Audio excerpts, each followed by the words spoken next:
रामं रामानुजं सीतां भरतं भरतानुजं सुग्रीवं वायुसूनुंच प्रणमामि पुनः पुनः। उपस्थित सभी आचार्यगण, जैसा हम सबको विदित है कि आचार्य रेवा प्रसाद द्विवेदी जी का स्मृति व्याख्यान माला उनके श्रद्धांजलि हेतु विगत 1 माह से चल रही है। उसी क्रम में संस्कृत शौर्यम इस फेसबुक गण के जो संयोजक महोदय हैं डॉक्टर राजकुमार, उन्होंने आज मुझे यह सुअवसर दिया कि आप भी कुछ आपकी जो स्मृतियाँ हों, जो आप कुछ आचार्य रेवा प्रसाद द्विवेदी जी के विषय में जो कुछ भी जानते हों, स्मृतियाँ हों, आप उनका कुछ जो है अपने मुख से कहिए। तो मैं उसी क्रम में आप सबके सामने पंडित आचार्य रेवा प्रसाद द्विवेदी जी के कुछ व्यक्तित्व और कृतित्व को कहने के लिए उपस्थित हूँ इस गण के सामने। आप या हम सभी जानते हैं कि हमारे भारतीय दर्शन और शास्त्रों की एक सुदीर्घ परंपरा है। इस सुदीर्घ परंपरा में कुछ ही अंगुलिगण्य विद्वान हुए हैं जिन्होंने यथा नाम तथा गुणः इस सूक्ति को जिन्होंने चरितार्थ किया है। यद्यपि यह परंपरा शास्त्र की कोई भी परंपरा, अगर हम संस्कृत साहित्य के इतिहास का अवलोकन करते हैं या किसी भी शास्त्र के प्रणयन के मूल कारण पर विचार करते हैं, तो कोई भी हमारी शास्त्र परंपरा वेद से प्रारंभ होती है और जनमानस में आकर के वो वितरित हो जाती है। तो ये तो सुनिश्चित है कि प्रत्येक शास्त्र उसी वेद से ही निर्गत हुआ है, उसी वेद से ही निर्गत होकर के उसी के सिद्धांतों का या उसके द्वारा प्रतिपादित जो परम तत्व है, उस परम तत्व का ही प्रतिपादन करते हैं। उन्हीं शास्त्रों में से एक शास्त्र हमारा साहित्य शास्त्र भी है। अंततः साहित्य शास्त्र भी उसी परम तत्व के प्रतिपादन में पर्यवसान होता है, साहित्य शास्त्र का भी। क्योंकि जितना मैं साहित्य शास्त्र के विषय में जानता हूँ, उसके आधार पर जो साहित्य के रसो वैसाह का सिद्धांत है, वो सिद्धांत उसी परम तत्व की प्राप्ति का ही एक उपाय है, या उसी परम तत्व की वही परम तत्व ही रस है। ऐसे रस शास्त्र के, साहित्य शास्त्र के अपने युग के मूर्धन्य विद्वान, अंगुलिगण्य विद्वानों में से विद्वान थे हमारे मध्य आचार्य रेवा प्रसाद द्विवेदी जी। जैसा कि मैंने प्रारंभ में ही कहा कि विद्वानों में कुछ ही विद्वान होते हैं जो इस सूक्ति को चरितार्थ करते हैं, यथा नाम तथा गुणा। उन विद्वानों में से एक विद्वान उपासक आचार्य रेवा प्रसाद द्विवेदी जी भी थे जिन्होंने इस सूक्ति को चरितार्थ किया है। कैसे चरितार्थ किया है अगर हम उसका देखें तो रेवा का अर्थ होता है नर्मदा, और रेवा शब्द का जब हम व्याकरण दृष्टि से उसके साधुत्व संपादन पर विचार करते हैं तो कोशकार ने लिखा रेवते उत्प्लुत्य गच्छतीति रेवा, अच प्रत्यय करके और टाप करके रेवा शब्द का साधुत्व संपादन किया। उत्प्लुत्य गच्छति,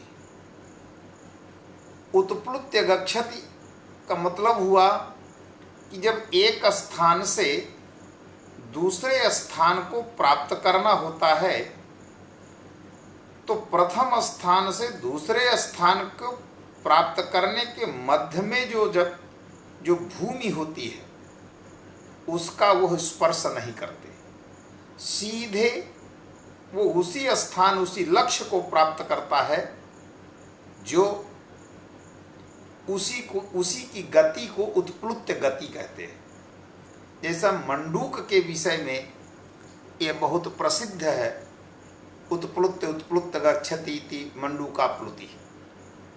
तो रेवा शब्द का भी अर्थ यही किया गया, उत्प्लुत्य गच्छति इति, रेवते उत्प्लुत्य गच्छति इति रेवा।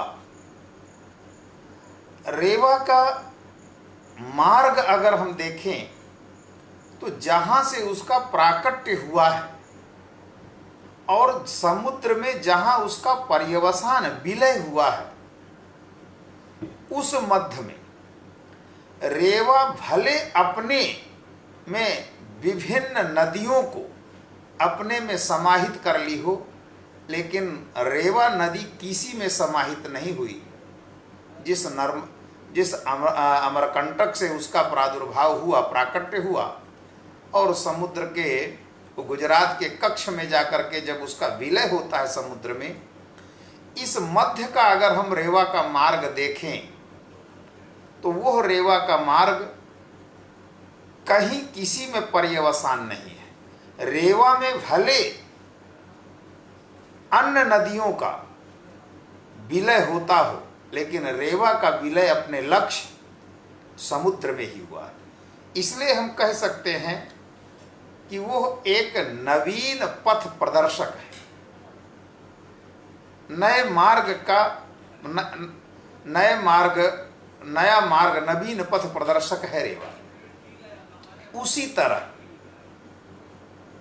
जो साक्षात रेवा, एक तो महात्म्य ये है रेवा का जो मैं समझता हूँ, दूसरा महात्म्य ये है कि इस जगती तल में अगर शिवलिंग के पूजा का प्रारंभ हुआ, शिवलिंग के रूप में भगवान शंकर ही रेवा के गर्भ में विद्यमान है। जल रूपी जो रेवा है उसके गर्भ में भगवान शंकर ही शिवलिंग के रूप में, शिवलिंग के रूप में विद्यमान है। इसलिए इस जगती तल में शिवलिंग की अगर प्राप्ति हुई है तो उसका एक कारण है रेवा। और जो आचार्य साक्षात रेवा का ही प्रसाद हो, रेवा के प्रसाद से ही जिनका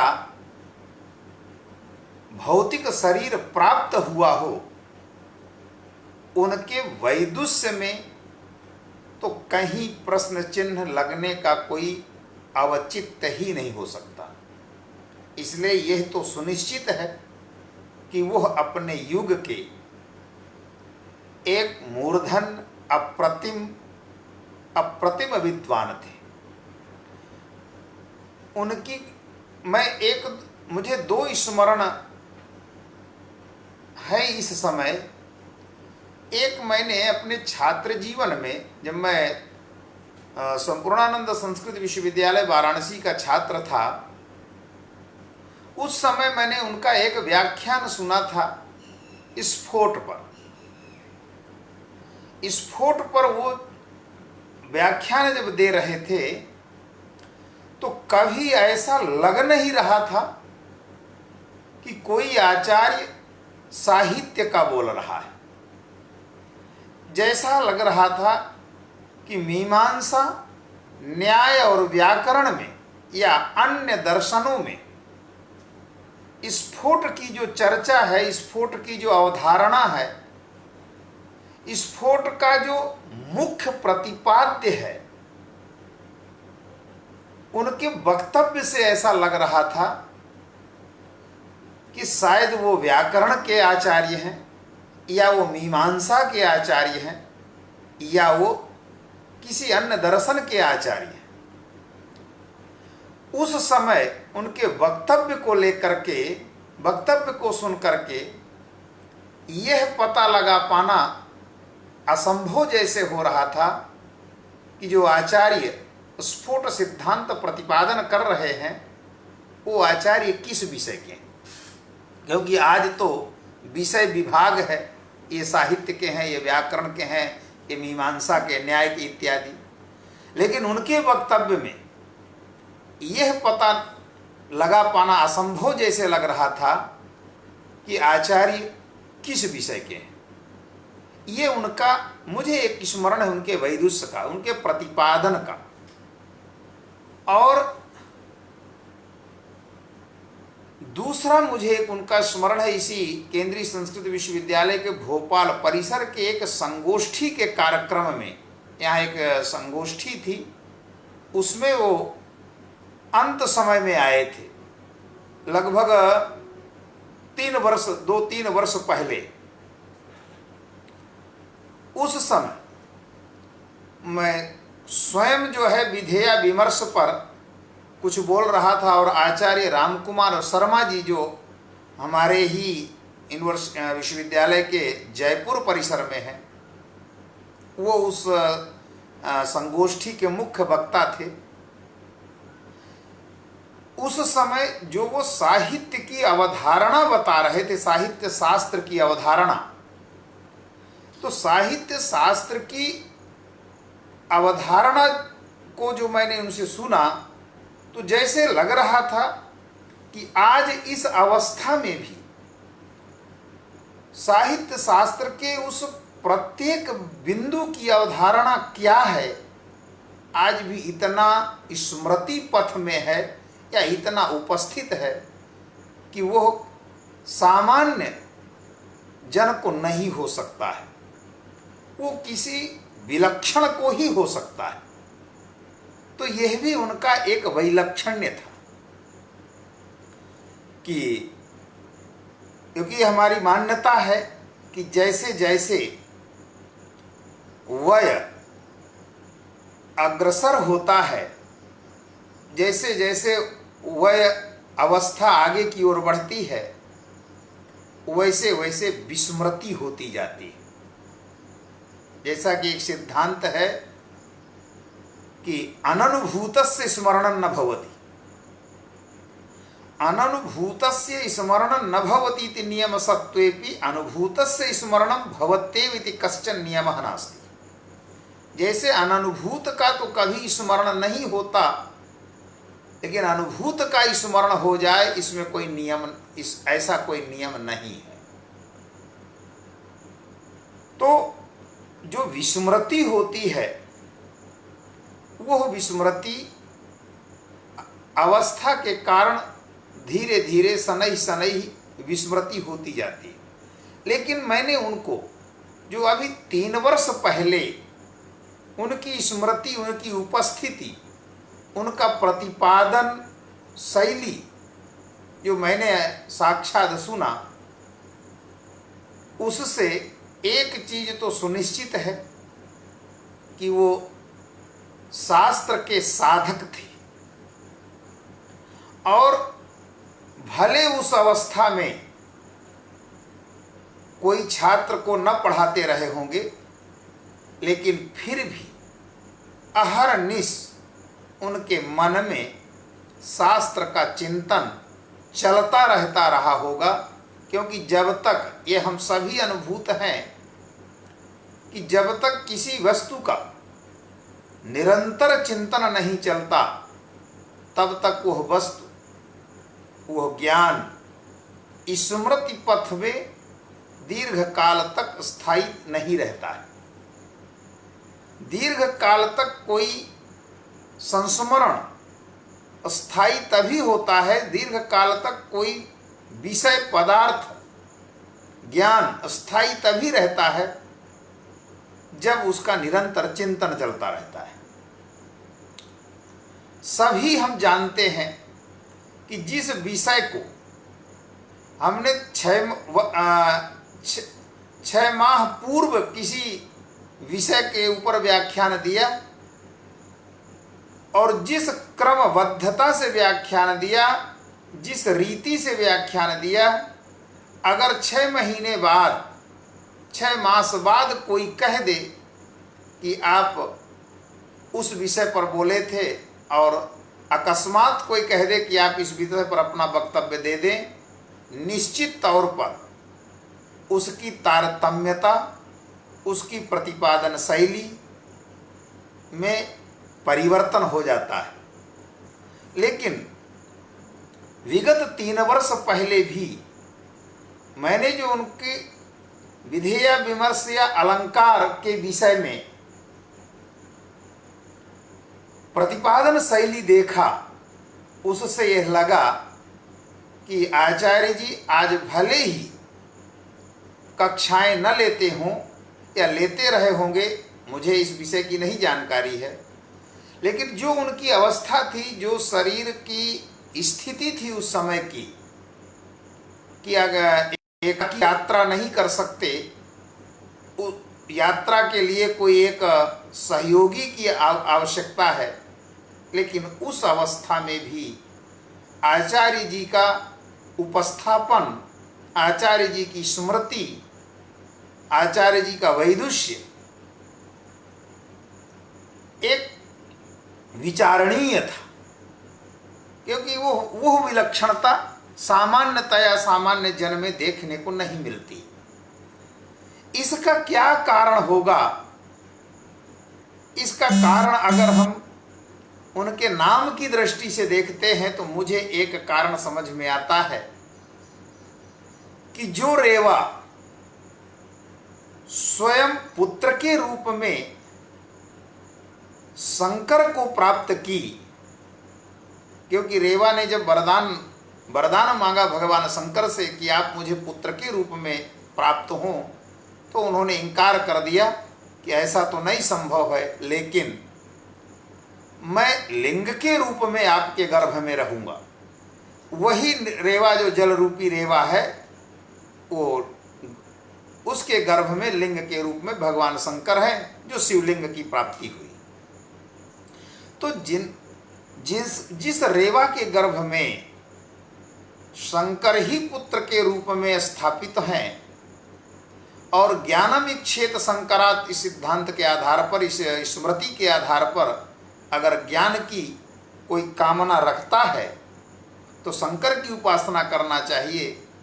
ऐसे जो रेवा के साक्षात प्रसाद हैं वह तो ज्ञानी होंगे ही, इसलिए उनके ज्ञान में, उनका ज्ञान एक अद्भुत ज्ञान था। अब उनकी अनेक कृतियां हैं, ये हम सभी जानते हैं, और सारी कृतियां अपने में विलक्षण हैं, सारी कृतियां अपने में उत्कृष्ट हैं। उन कृतियों में से एक कृति मेरे पास उपलब्ध है, मेरे पास थी है।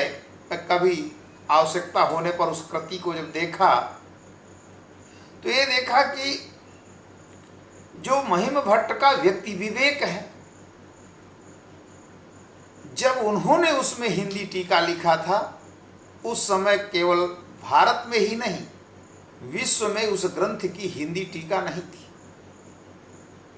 इसलिए उस ग्रंथ की हिंदी टीका करके भी उन्होंने एक पथ प्रदर्शन किया, क्योंकि रेवा एक पथ प्रदर्शक है।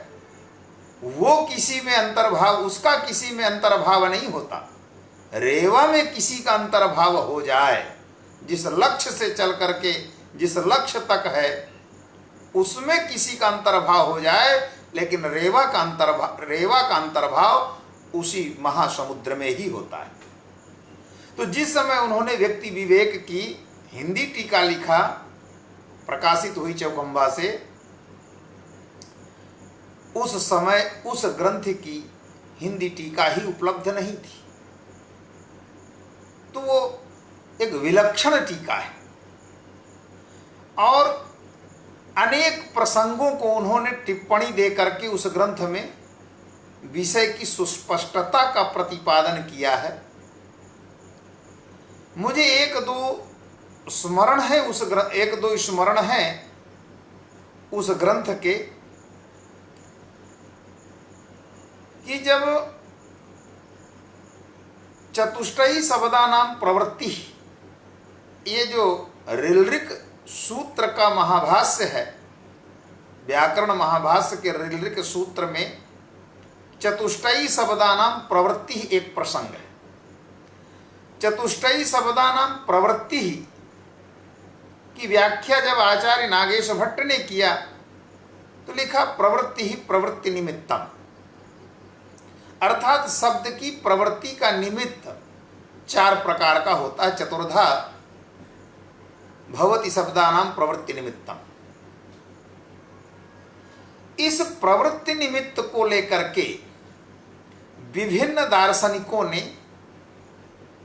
एक सुदीर्घ शास्त्रार्थ की परंपरा चलाई और प्रवृत्ति निमित्त का जो लक्षण किया, वाच्यत्वे सति वाच्य वृत्तित्वे सति वाच्य उपस्थिति प्रकारता श्रेयत्व। अब ये वाच्यत्वे सति वाच्य वृत्तित्वे सति वाच्य उपस्थिति प्रकारता श्रेयत्व, अगर हम इस प्रवृत्ति निमित्त का वास्तविक मूल भाव देखें तो जाति स्वरूप ही होता है, क्योंकि जाति वाच्य भी है, वाच्य वृत्तित्व भी है और वाच्य उपस्थिति प्रकारता श्रेयत्व भी है। तो ये जाति स्वरूप ही होता है। और भी एक लक्षण किया गया है प्रवृत्ति निमित्त का, कि यह शब्द यम धर्मम निमित्तीकृत, यस्य शब्दस्य यम धर्मम निमित्तीकृत शक्तिग्रहः, यस्य शब्दस्य यह धर्म प्रकारत्वेन निमित्तीकृत वृत्तिग्रहः सह धर्मः तस्य शब्दस्य प्रवृत्ति निमित्तम्। जो शब्द शक्तिग्रह के समय जिस धर्म को प्रकार मान करके शक्तिग्रह होता है, वही धर्म उस शब्द का प्रवृत्ति निमित्त होता है। यदि घट शब्द घटत्व रूप धर्म को प्रकार मान करके शक्तिग्रह हुआ है घट शब्द का, तो घट शब्द का प्रवृत्ति निमित्त घटत्व हुआ। तो चाहे ये लक्षण करें या वाच्यत्वे सति वाच्य वृत्तित्वे सति वाच्य उपस्थिति प्रकारता श्रेयत्वम प्रवृत्ति निमित्तत्वम, यह लक्षण करें, फलतः वो जाति स्वरूप ही होता है। क्या महिम भट्ट ने व्यक्ति विवेक में जो क्रिया शब्दा सर्वेषां शब्दानां क्रिया एव प्रवृत्ति निमित्तम, समेषां शब्दानां क्रिया एव प्रवृत्ति निमित्तम, इस एक नवीन सिद्धांत की स्थापना जो महिम भट्ट ने किया, उसमें जो एक शब्द आया प्रवृत्ति निमित्तम, क्या जो मैंने 2 लक्षण बोले, जिन 2 लक्षणों का मैंने प्रवृत्ति निमित्त के जिन 2 लक्षणों का मैंने प्रतिपादन किया, क्या महिम भट्ट को भी वही प्रवृत्ति निमित्त स्वीकार है? क्रिया शब्दाः एव समेषां शब्दानां प्रवृत्ति निमित्तम क्रिया एव भवति, क्रियैव भवति। तो क्या यही महिम भट्ट को स्वीकृत है जो मैं एक न्याय दर्शन का जो लक्षण है प्रवृत्ति निमित्त का, और एक मैंने लक्षण प्रौढ़ मनोरमा में भाव प्रकाश टीका का मैंने प्रतिपादन किया है। क्या यही है? इस प्रसंग में आचार्य रेवा प्रसाद द्विवेदी जी लिखते हैं कि प्रवृत्ति निमित्त का शाब्दिक अर्थ क्या हो सकता है। उन्होंने अपनी व्यक्ति विवेक की हिंदी टीका में जो कुछ क्योंकि प्रत्येक शास्त्र के कुछ अपने मौलिक सिद्धांत होते हैं और प्रत्येक शास्त्र के अपने कुछ पारिभाषिक शब्द होते हैं, और कुछ शब्द पारिभाषिक ऐसे होते हैं जो प्रायः शास्त्रों में मिलते हैं। तो क्या चतुष्टयी शब्दानाम प्रवृत्ति निमित्तम में जो प्रवृत्ति निमित्त का लक्षण जो व्याकरण को अभिमत है, क्या जो प्रवृत्ति निमित्त का लक्षण न्याय को अभिमत है, क्या वही लक्षण अभिमत है सब महिम भट्ट को? इस महिम भट्ट के आशय को कैसे जाना जाए? वो वही व्यक्ति जान सकता है जो उस शास्त्र की संपूर्ण मौलिकता को जानता हो। इस मौलिकता का प्रतिपादन उन्होंने उस हिंदी टीका में किया है, और इस मौलिकता का स्फोट तब तक नहीं हो सकता जब तक हम उस शास्त्र में समाहित नहीं हो जाते, और केवल उसी शास्त्र का ज्ञाता शास्त्रांतर को व्यावृत्त करते हुए अपने शास्त्र के सिद्धांत को स्थापित भी नहीं कर सकता। क्योंकि आचार्य कौंडभट्ट जब वैयाकरण भूषण सार का मंगलाचरण लिखते हैं तो उन्होंने एक बहुत अच्छी बात कही, सिद्धांतानुपपत्ति भी प्रकटये तेसाम बचो दूसरे।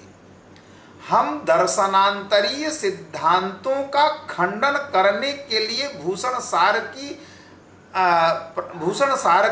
को नहीं लिख रहे हैं, किंतु हमारे सिद्धांतों को दबाने के लिए जो हमारे सिद्धांतों की उपपत्ति में प्रतिबंधक हैं, जिन्होंने व्याख्या प्रकारांतर से कर दिया, उन वचनों को दूषित करके और अपने सिद्धांत की स्थापित जो सिद्धांत हैं, क्योंकि स्थापित जो सिद्धांत हैं उन्हीं को प्रकाशित करने के लिए ही इस ग्रंथ की रचना की जा रही है। तो जो पहले से सिद्ध होता है प्रकाश सिद्ध का प्रकाशक वही होता है, प्रकाश भी वही हो, ज्ञान उसी का होता है। अगर अंधकार में रखा हुआ घट, अंधकार में स्थापित घट पूर्व से अगर विद्यमान नहीं है तो दीपक के प्रकाश आ जाने पर घट ज्ञात नहीं हो सकता, क्योंकि दीपक घट का प्रकाशक, घट का उत्पादक नहीं है। दीपक का प्रकाश घट का उत्पादक नहीं है, किंतु पूर्वतः विद्यमान जो घट, उस घट का वो प्रकाशक है। तो साहित्य में या उस प्रसंग में सर्वे शब्दाः क्रिया प्रवृत्ति निमित्त काहयो भवन्ति में जो प्रवृत्ति निमित्त शब्द आया है, इसकी मौलिकता साहित्य में क्या है, इस विषय का उन्होंने स्फोटन किया है। लिखा है आचार्य ने कि प्रवृत्ति निमित्त का शाब्दिक जो अर्थ होता है या सामासिक जो अर्थ है, प्रवृत्तौ निमित्तम, प्रवृत्ति निमित्तम। तो सब कस्य प्रवृत्ति निमित्तम, तो शब्दानाम प्रवृत्ति निमित्तम, प्रवृत्तौ निमित्तम, तो शब्द की प्रवृत्ति किस ओर होती है? तो शब्द की प्रवृत्ति अर्थ की ओर होती है। ये आचार्य ने, ये मैं अपनी भाषा या अपना वाक्य नहीं बोल रहा हूं।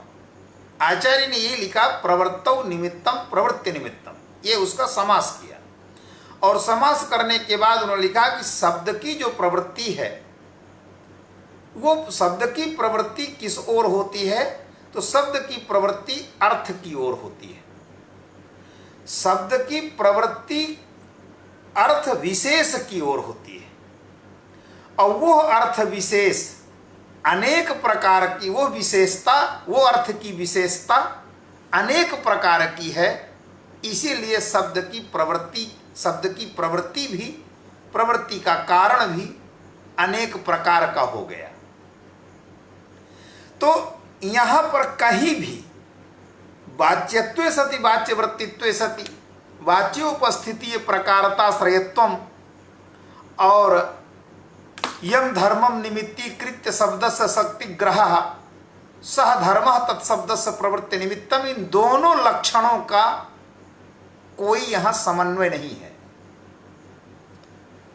क्योंकि यहां सिद्ध साहित्य का जो मौलिक, महिम भट्ट की जो मौलिक बात है, उस मौलिक बात को स्फुटित करना है, प्रतिपादित करना है।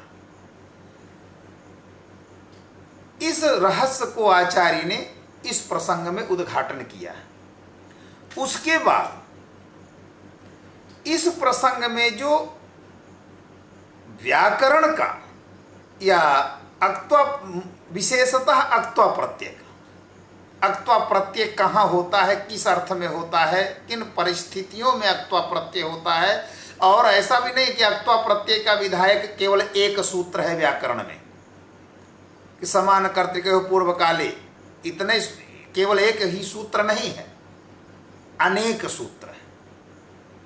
तो क्रिया कैसे शब्द मात्र क्रिया प्रवृत्ति निमित्तक हो सकता है, इस प्रसंग को जो बहुत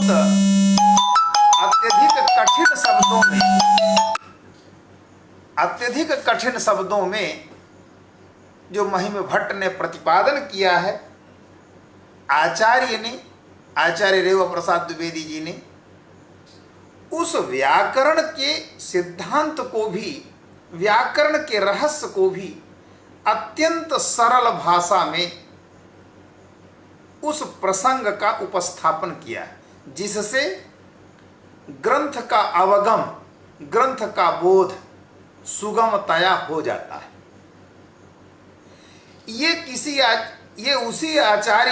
ये वही आचार्य कर सकता है जिसको, जिस दर्शन का वो सिद्धांत है, वह दर्शन पूर्णतया आत्मसात हो।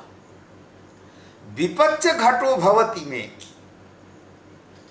कौन सी क्रिया पूर्वकालिकी है, किस क्रिया की पूर्वकालता को लेकर, पूर्वकालिकत्व को लेकर के विपूर्वक पच धातु से अक्त्वा प्रत्यय होगा, वो क्या क्रिया भौतिक क्रिया होगी, वो अथवा वो क्रिया घटनक क्रिया होगी।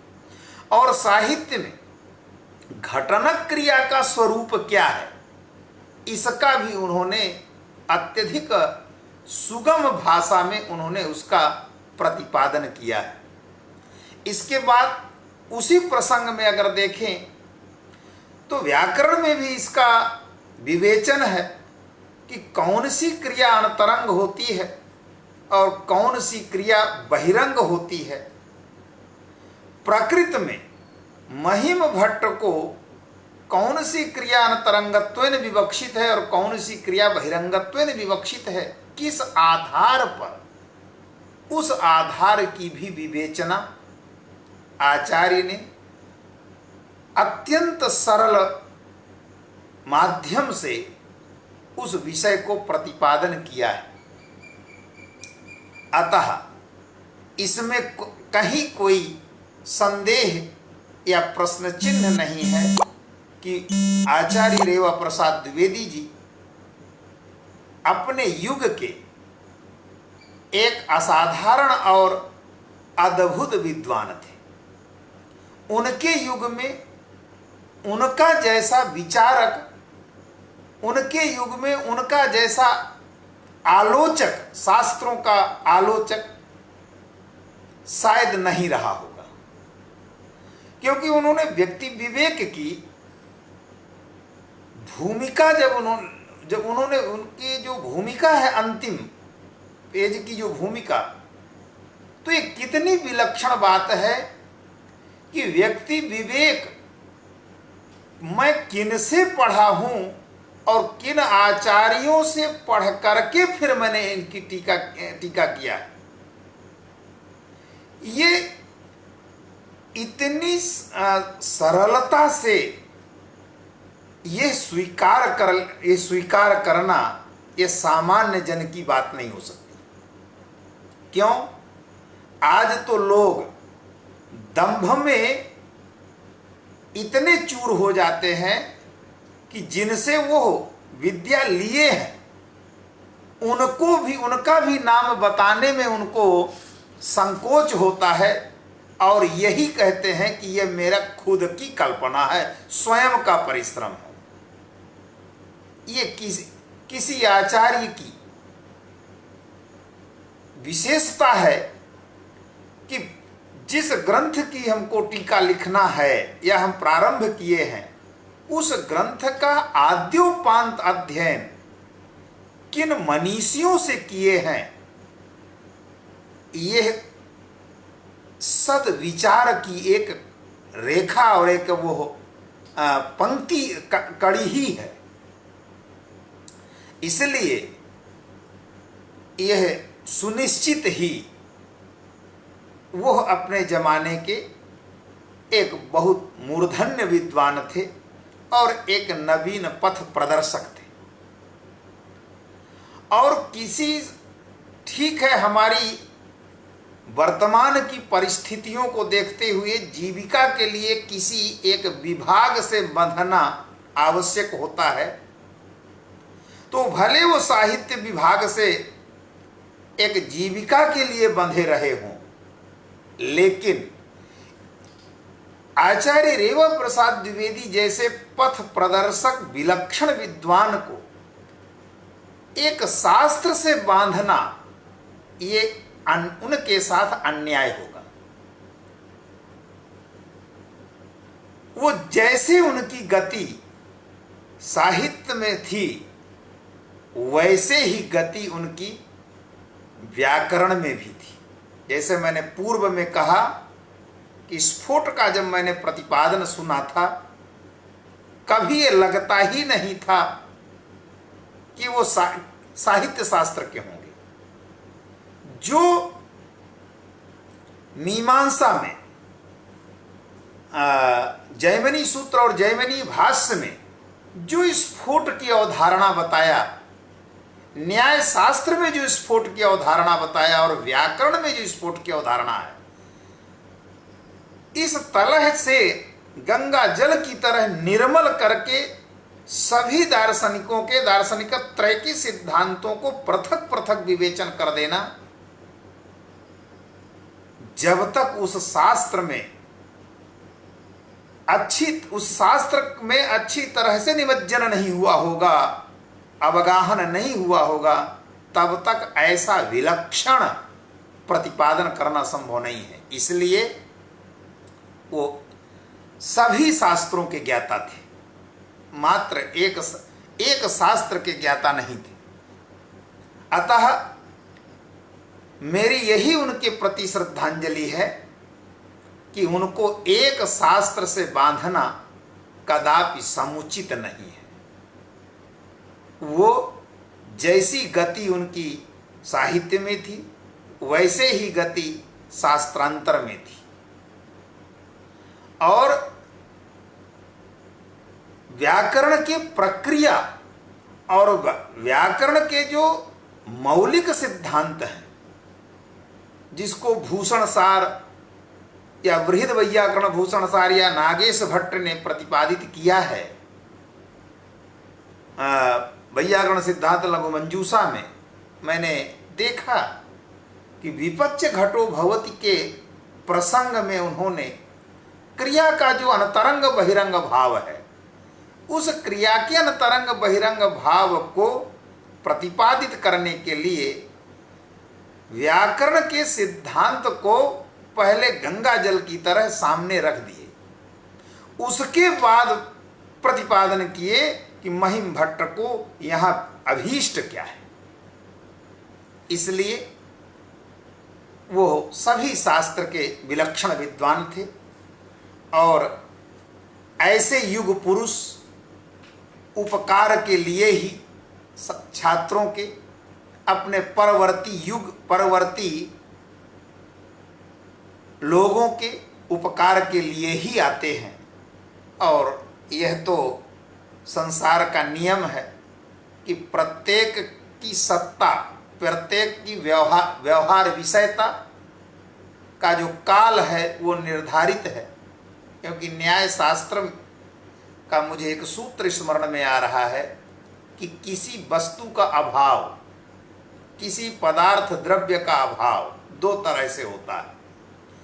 एक तो पदार्थ या द्रव्य के उत्पत्ति के पूर्व उसका अभाव होता है, अथवा उत्पन्न पदार्थ के विनष्ट के बाद विनष्टता के अनंतर, विनाश के अनंतर उसका अभाव होता है। व्यवहार का विषय कोई द्रव्य अथवा पदार्थ केवल मध्य में ही होता है, लेकिन ऐसे विद्वान कभी विनष्ट नहीं होते हैं। उनकी भौतिक शरीर को, स्थूल भौतिक शरीर का परित्याग ऐसे आचार्य विनष्ट कोटि में नहीं आते, किंतु तिरोभाव में आते हैं।